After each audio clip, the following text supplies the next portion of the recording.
when I tell people that I walk up to complete strangers and ask to take the photograph, they think I'm completely mad, and I guess they feel the same about you. So tell me how it all started. I've always done photography. I've done photography for years, and I guess it comes from the person that influenced me was Don McCullin. And I loved Don McCullin, his work and his style of work and the people he photographs. And I've always kind of been into that. And in the 80s, I never had the confidence to approach people, just to walk up to a complete stranger.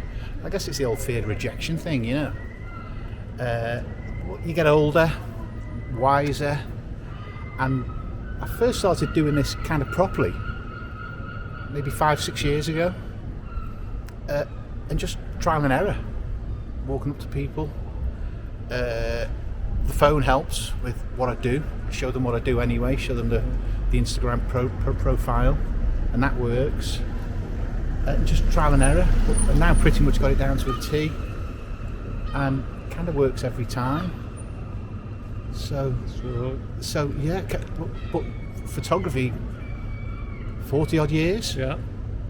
Maybe getting probably close to 50 actually. Probably closer to 50 years now doing photography. So it's pretty much second nature for you now. But what's the appeal? People. I always tell people that it's people for me, and the photography almost takes a back seat. I love meeting new people. If you were to bring out an old family photo album of grandparents, and you would say, this is my granddad, he was alive in this at this time and did this, that and the other, I would be genuinely interested in their lives and what went on. And I can often find myself just staring. It's the eyes for me as well, and staring at the eyes and wondering about their life and what they did. But it's people. It's absolutely people, and style. You know, they have to have a certain style for me. Mm-hmm. What is it that, out of the thousands of people you see in the morning or afternoon, what is it that says, here we go, I'm going to photograph this person? It can be a hat, a scarf. I once stopped someone because they had the most amazing scarf on, a hat, a jacket, boots, you know, footwear they're wearing. Every now and again you'll hit someone that is bang on. Everything gels, and they've got the complete package, and that's the moment where you go sculling after someone, and you follow them and ask them. But it can be anything. It can be a single item. It could be a hairstyle. It's always good when it's the whole package. Do friends and family point out people to you and say, "That's your sort of person"? Yes, all the time. That happens to me all the time as well. All the time. I bumped into a girl I've worked with a couple of times now, Libby. Bumped into her again yesterday, and she said to me, "Dave, I've just seen a girl on the bus with a pink beret. If you see her, you've got to get her." Because when I saw her, I thought of you. So yeah, that happens. Just click, isn't it? Yes, that happens. Yeah.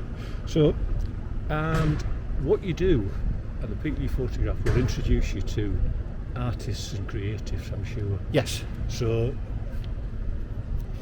what does that do to your own sort of creative sort of spirit?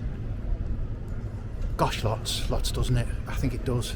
You know, I kind of find myself, there's a lot of students in Liverpool. It's a big student city, universities, kind of almost on every corner. A lot of art, a lot of media, a lot of drama studios. And yeah, I can stop someone out. I can stop someone.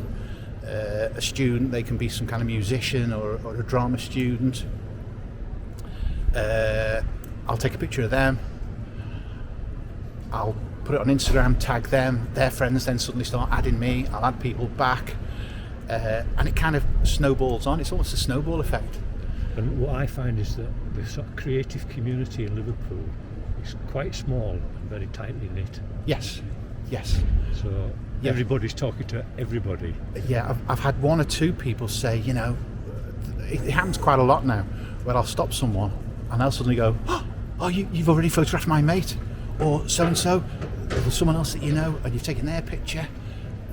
Yeah, Dave, all my friends going about, yeah, thanks for stopping me. Oh, wait till I tell them, and I kind of get that, you know. That whole sort of Bow Street guy thing, I often, when I approach people, they say, "Are you the Bow Street guy?" And I'll say, "No," and they look really disappointed. But the thing is that I'll then say, "Nobody's around," and I've just had coffee with him, and they don't believe me. It's like you're the wind or a phantom. Well, that was it, the Kaiser Soze of street photography. Yeah, I kind of fairly recently as well, actually, that's kind of happened to me. I stopped. There's one girl, and again, she's drama student, and we kind of got to know each other kind of just through liking each other's posts and what goes on, and the odd message, and the most fabulous style. She has the most fabulous look and style. A friend called her the queen of throw together fashion, and she kills it every time. She really does. Yeah. And I've never seen her. And when I eventually bumped into her, of course you were there, when I eventually bumped into her, she said, "Dave, I'm up and down Bowl Street all the time and I've never seen you yet." And strangely, it happened again last night. Yeah. Someone put a post up last night to say that she only dresses to go to town for Bowl Street guy and him only. Which kind of, I get a little embarrassed. You've got to stay humble, haven't you? Yeah. It's lovely to hear, and it really did put a smile on my face. But I sometimes don't take compliments. I'm kind of a little uneasy with compliments, and I get a bit embarrassed sometimes. The thing that interests me is that we're dressed in beige. I wouldn't want to photograph someone like you, and I don't think you'd want to photograph someone like me. What makes a great street portrait? I guess the initial knee-jerk response is the person you stop. But with me, what I say to people is, before I raise the camera up, I'll look them straight in the eye, and I'll say how we're looking at each other now, straight through the camera. And it's invariably that first one or two images I take where they completely do that. Every now and again, you'll sometimes see portraits that have been taken by other photographers, and the person is looking away from the camera, just kind of staring into their own being, kind of thing, almost just in another world, and that works as well. Yeah. But for me, it's always been the eyes. You know, of course, we've all heard about, you know, the eyes are the window to the soul. Yeah. And I honestly do believe that, and I love the contact with the eyes and the action and that sometimes that glazed stare. I love that. Well, I followed you in a way because my sort of signature style was the ultimate close-up, really close. And I still think that if you can't count the eyelashes, you're missing something. So I like that. But you are much more sort of situational, environmental, and you're taking sort of city circumstances, if you like. Yeah. And I'm sort of trying to move that way, and in a way reluctantly, because my sort of feeling, my sort of, if you like, my passion is the face rather than the bits around. But my favourite photograph that you ever posted, and I am a fan and I like lots of stuff that you did, but it was quite mad really. It was that picture of Bambi. Just talk us through that one. I first met Bambi, most gorgeous, beautiful person, soul, everything about her, very artistic, does a bit of photography. And I first met her on the street, just round the corner actually, on Bowl Street, and approached her and asked for a photograph. And then we met up 2 or 3 times, we did coffee, then we did a shoot. And then one time she said, "Can we do a shoot with my friend Leah? She's about to go off to Australia, and can we shoot with Leah?" And I said, "Yeah, sure." And we met down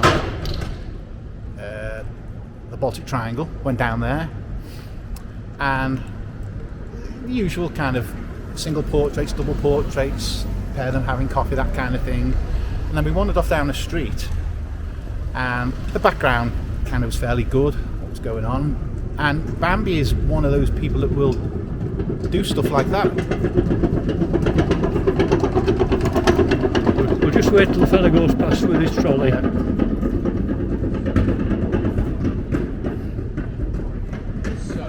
Okay, carry on.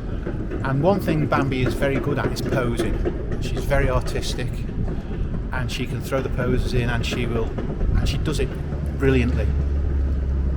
And it just happened. Bambi just turned round, and one of them, I'm not sure who, it could have been Lee, it could have been Bambi. Let's hang from here. I think I may have had to lift them up slightly to get the hang. But it wasn't my idea. And this sometimes happens. Just go with the flow. Go with the flow, you do. Feed off the people that you photograph. Yeah, absolutely. Yeah. And we did it. And to be fair, I know you're a fan of that image and you've mentioned it a few times. And yeah, I like it. But I think it's okay. Yeah. I think it's okay as an image.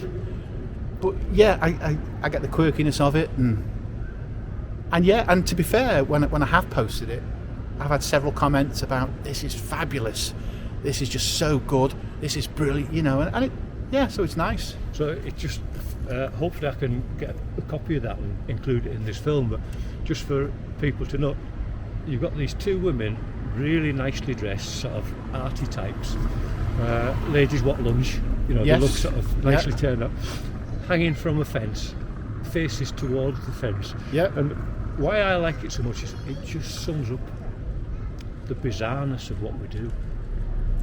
You mean like life? Photographing strangers. It just encapsulates this sort of madness. How do you get into that sort of situation of creating such a funny, entertaining, sort of different photograph? Yeah, it just, like you say, it just happens, doesn't it? It just you go with the flow. You'll bounce, because certainly Bambi and I have always bounced off each other. We've always bounced off each other, and that's what happens sometimes. Quite often I'll get back in and I'll think, well, I never thought that was going to happen today. So that's good. That's I part love of that. the joy of it, isn't it? I love that. I love it. Yeah. One of the things that I sort of followed you on was doing sessions, because initially, and for a couple of years, I just did my impromptu walkabouts, photographed people, had a really nice time, and I was looking for something else.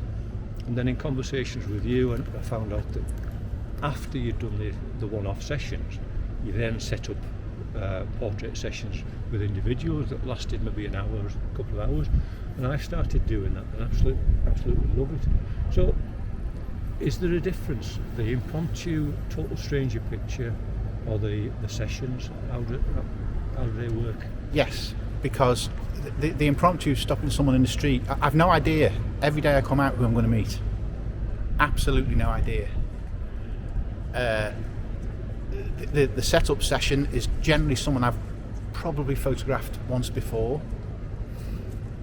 and yeah, you then kind of maybe look at inspiration pics, what you can do, ask what they're going to wear, this kind of thing. You might try and plan the shoot around that. I certainly have favourite streets that I shoot in and areas in Liverpool that I shoot in, and yeah, I kind of guess I'm getting a bit of a name now for doing the urban gritty kind of street thing, so they know what they're going to get. Mm-hmm. But the main difference, of course, is like today I come out, I've already met 2 or 3 people, no idea who I'm going to meet, and I love that. But then just as well, people I've stopped for a single photograph, some of them I've worked with 3, 4, 5, 6, 7 times, and each time has been something new. But you know the person you're going to work with, you know the person you're going to photograph. At that time. There's a couple of people I've photographed 3 times now, and that's becoming, it's quite a warm situation. You get to know them, they'll sort of trust you more, so they'll, if you like, take that step further, and it's sort of just lovely. The central theme for this series of conversations, which I hope to do, is about asking creatives from in and around Liverpool if there's something about the city that impacts on their work. So does Liverpool impact on your work? Absolutely. I was born here, Mum and Dad were born here, so we're a big Liverpool family, and I always remember Mum being, although not long after I was born in 1960, not long after I was born Mum and Dad moved to Ellesmere Port, but still a big connection with Liverpool. The family, a lot of the family is still here, and I've always liked Liverpool. It's a cool, of course, the Beatles, you know, kind of known throughout the world anyway, and it's a cool city with cool people. So yeah, I like the architecture, although maybe some of it doesn't feature as much as it should. Some of the classical architecture. You go for the back streets. I go for the back streets. Terrible, really. I go for the back streets, the graffiti, and I guess that comes a bit from where we first started this conversation, the Don McCullin thing, the gritty back streets. I love that, and you tend to find some of the great people in the back streets. I wouldn't say the real people, but some of the great people in the back streets. They'll wander through. But yeah, Liverpool. But then, of course, if I go to London, I'll do the same thing. My brother lives in London. I'll do the same thing there. I've just recently been to Bath and Cardiff. I did the same thing there. Admittedly, not knowing the cities as well, I kind of stuck to the main thoroughfares, the shopping areas, but always on the lookout, even then, for the little back areas. I found this little area in Camden, just off Camden High Street. Camden High Street is intensely, notoriously busy. But there was a little side street with a bit of graffiti, plain backdrop on a little bit further along, and I kind of dragged a few people there. But always on the lookout. But Liverpool, yeah, absolutely, definitely. But the thing that strikes me about Liverpool is that practically everyone you talk to is an artist or a creative. Some of them look like it, and the people we photograph, certainly the chances are they're going to be a creative anyway. But even odd times when you go for a character shot, you get talking and it's actually a writer, or yeah, there's something else going on, even though they don't look archetypes. Absolutely. You know, I mean, the guy I stopped this morning, great look to him, which is why I stopped him initially. Had a great look to him. Artist. Yeah. Stopped a guy yesterday, punk. Same thing, artist. A lot of musicians. I'll stop people. Kind of, some of them have got a look, but yeah, I mean, Liverpool's great for its art and its music. Always has been. So you're going to find those people here. There's a sense of style. But stopped one guy a couple of years ago, 70s style, original 70s style, I've got to say, and was around in the 70s, so a slightly older guy now, but from down London, and he comes to Liverpool as often as he can, he said, purely for the music, but such a style as well. So yeah, Liverpool's like a magnet for art, for writing, photography, everything like that. I think so. Music, definitely. And you know you're going to get cool people in Liverpool, and that's what I love. Stop there. Absolute pleasure. I love your work. It's been great talking to you, and I like to sort of bump into you on Bowl Street. And just a message: he does exist. He is real. It's not a phantom. And if you keep looking long enough, either he'll find you or you'll find him. I'll be there somewhere. Thanks, Dave. Excellent. Thanks, mate. Cheers. Thank you.